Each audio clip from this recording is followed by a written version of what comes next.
Welcome everybody.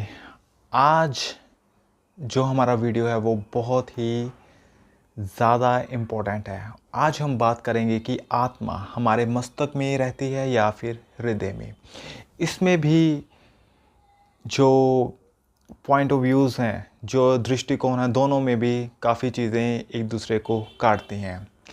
मेरी इस video को बनाने का मकसद यही है कि कम से कम हमें पता होना चाहिए, जो भी हम आध्यात्मिक क्रियाएं करते हैं उसके बारे में हमें पता होना चाहिए, उसके कारणों के बारे में पता होना चाहिए। मोस्टली लोगों को अपनी वो प्रैक्टिस कर रहे होते हैं, लेकिन उन्हें अपनी ही क्रियाओं के बारे में नहीं पता होता, उनके रिज़ल्ट्स के बारे में नहीं पता होता। इसलिए आज का वीडियो बहुत ही ज़्यादा इम्पोर्टेंट है। और स्टार्ट करने से पहले आपके सामने एक छोटा सा क्लिप। मैं तो रोज ਇੱਥੇ बैठा हूं, ਤੁਸੀਂ भी कदे आ जाया करो। जो यह क्लिप था ये राधा स्वामी पंथ के गुरु श्री गुरविंदर सिंह ढिल्लों जी का था। तो वो मस्तक में कह रहे हैं कि मैं रोज़ यहाँ पर मस्तक में बैठता हूँ, तो आप आ जाया करो अगर मिलने आना है। तो ये एक तरह की विधि है जो मस्तक पर ध्यान लगाते हैं। अगर राधा स्वामी पंथ की बात की जाए तो उनका ये मानना है कि जो आत्मा का वास है वो मस्तक में है, सेंटर ऑफ द आईब्रोज है, और यहीं से रूहानी सफ़र, सूरत शब्द योगा की क्रियाओं का स्टार्ट हो जाता है। क्योंकि उनके पीछे का एक बिलीव ऐसा है कि जो हमारी आत्मा है वो उसको हमने उसके जो परमात्मा का घर है, आत्मा का असली जो घर है वो परमात्मा का घर है, तो उसको उसके घर में पहुंचाना है। तो इसके पीछे ये सब उनका जो स्पिरिचुअल प्रैक्टिसेस चलती हैं, ये उनका बिलीव है।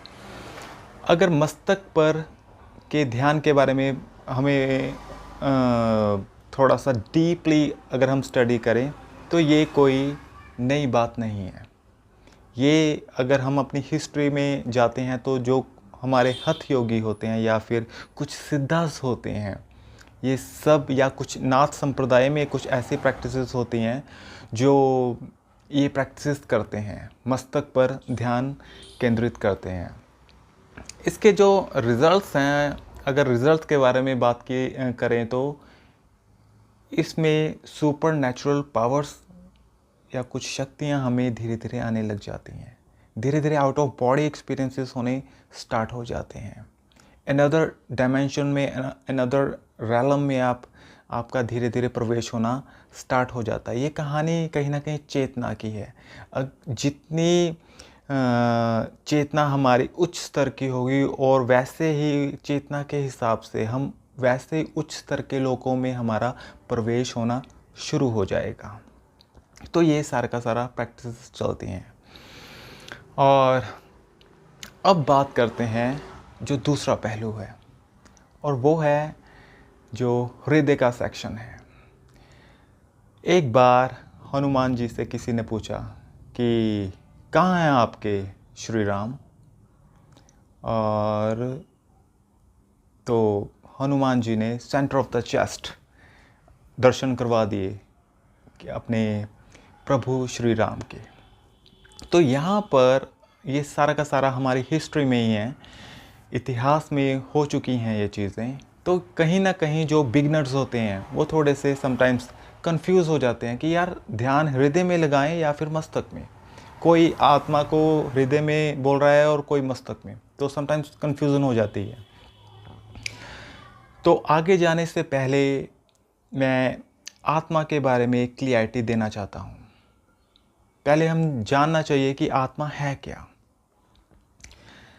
अगर आत्मा की बात की जाए तो आत्मा संपूर्ण ब्रह्मांड की एक ही आत्मा है, और वो सर्वव्यापी है, हर जगह विराजमान है, नित्य है। नित्य मीन टू से स्टेबल है, स्थिर है, जो आता जाता नहीं है, स्थिर है, नित्य है।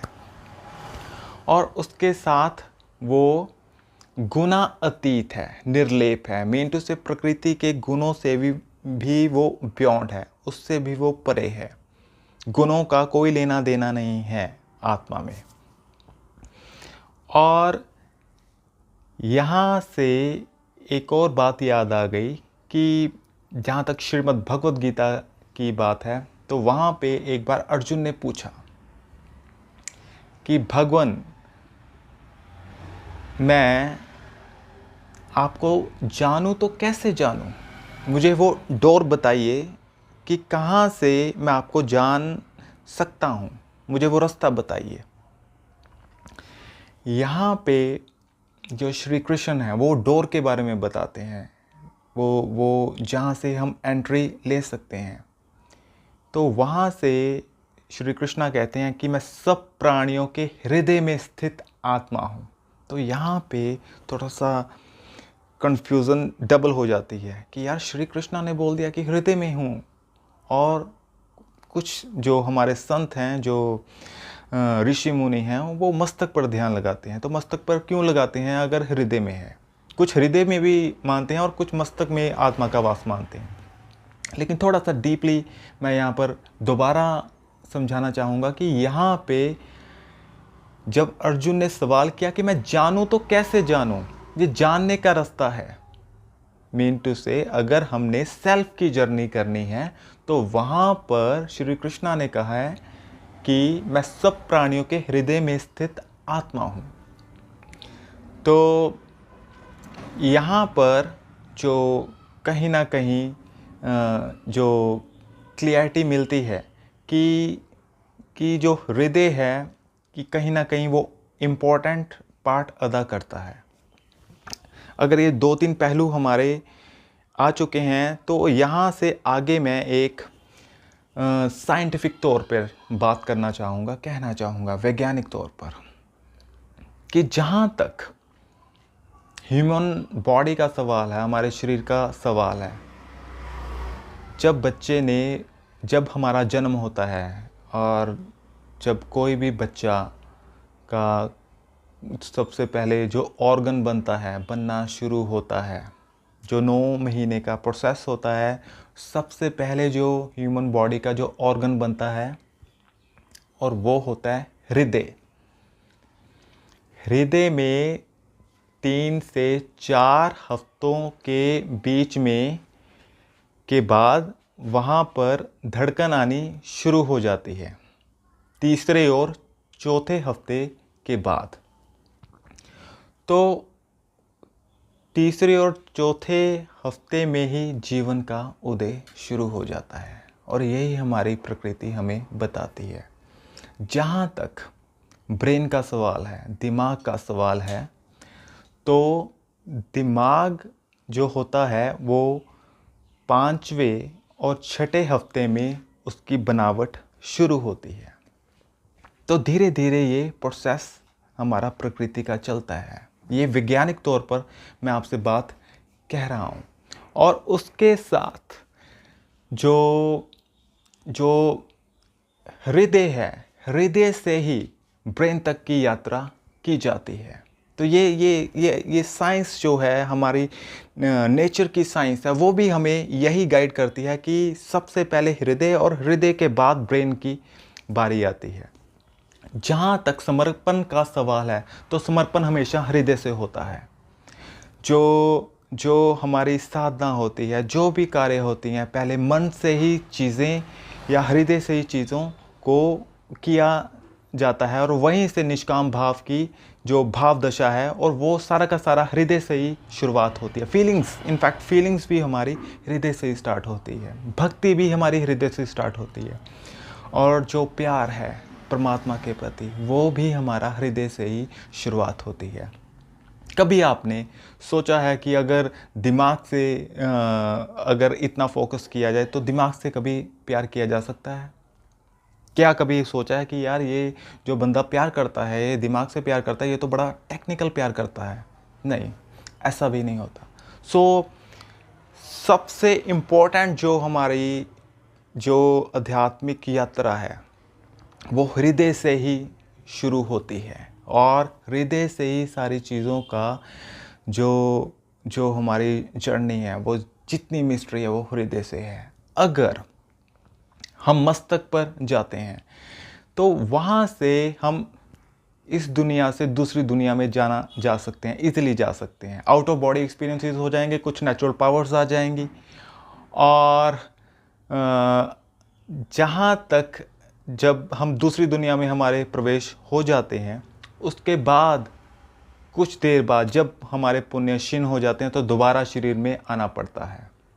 कुछ संत बात करते हैं 10वें द्वार की और उससे भी परे की।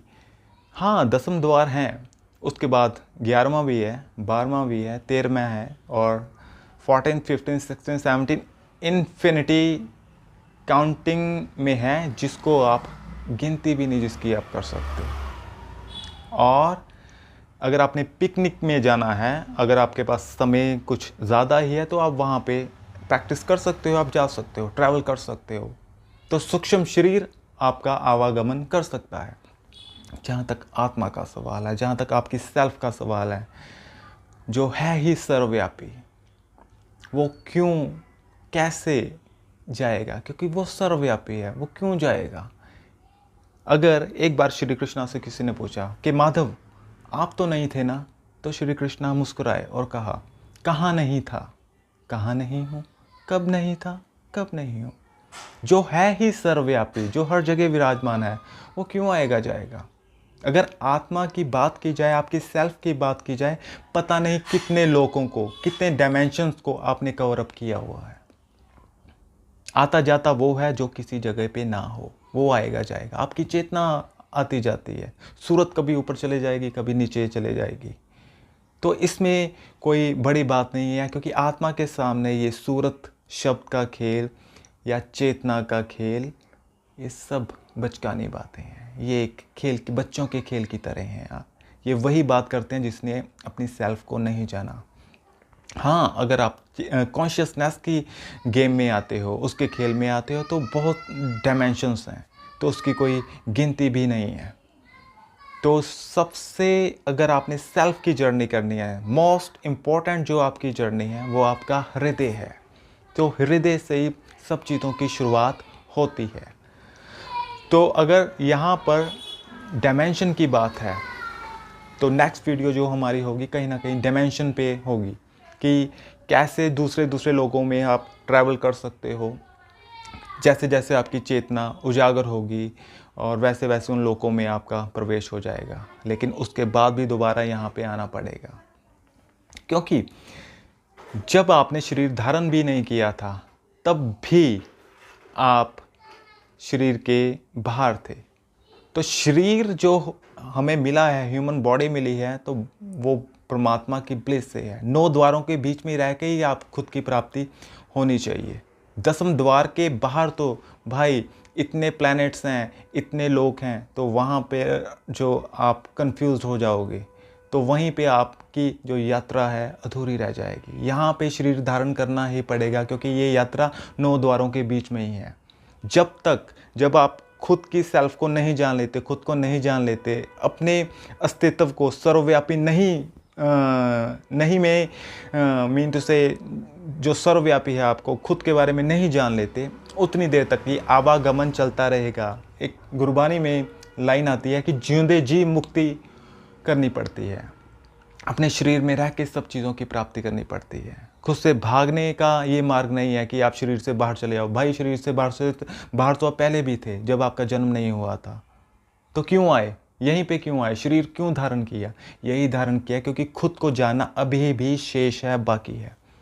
तो थोड़ा सा लंबी वीडियो हो गई, और नेक्स्ट पे हम इसी जो अनदर डायमेंशंस हैं, और जो उसके ऑपोजिट हमारी जो सेल्फ है, आत्मा है, उसको दोनों को हम सामने रखेंगे और डीपली कुछ इस पर बात करेंगे। So thank you for watching me. Thank you.